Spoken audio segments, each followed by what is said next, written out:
ఇక పేద చిరు వ్యాపారులకు కాంగ్రెస్ ప్రభుత్వం అండగా నిలుస్తుందన్నారు ఎమ్మెల్సీ జీవన్ రెడ్డి. జగిత్యాల మున్సిపాలిటీలో చిరు వ్యాపారుల నుంచి వసూలు చేసి తై బజార్ వసూళ్లను నిలిపివేశామన్నారు. దీనివల్ల పేద చిరు వ్యాపారులకు ప్రతి ఏటా లక్షల రూపాయల లబ్ధి చేకూరుతుందన్నారు. ప్రజాపాలన విజయోత్సవాల సందర్భంగా పీసీసీ అధికార ప్రతినిధి ఏబీ శ్రీనివాస్తో కలిసి ఆయన జగిత్యాలలో మాట్లాడారు. రాష్ట్రంలో పూర్తి స్థాయిలో తై బజార్ నిలిపివేసి చిరు వ్యాపారులకు ప్రభుత్వం అండగా నిలవాలని సీఎంను కోరారు జీవన్ రెడ్డి.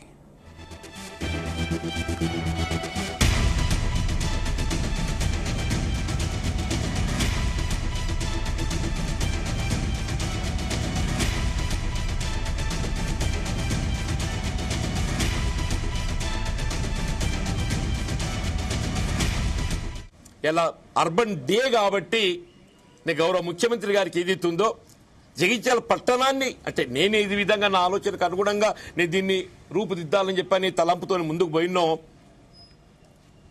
గౌరవ ముఖ్యమంత్రి గారు నేను ఈ లేఖ ముఖ్యమంత్రి గారికి రాస్తూ మీ ద్వారా రాస్తున్నాం, వారికి కూడా పంపిస్తున్నాను. ఇప్పుడే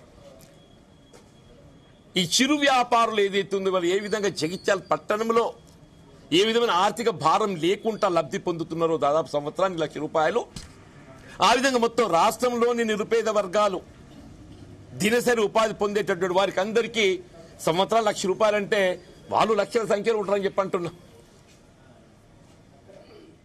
విధమైన కార్యక్రమం తీసుకోవాలి. అంటే ఇవాళ ఏదైతుందో ఈ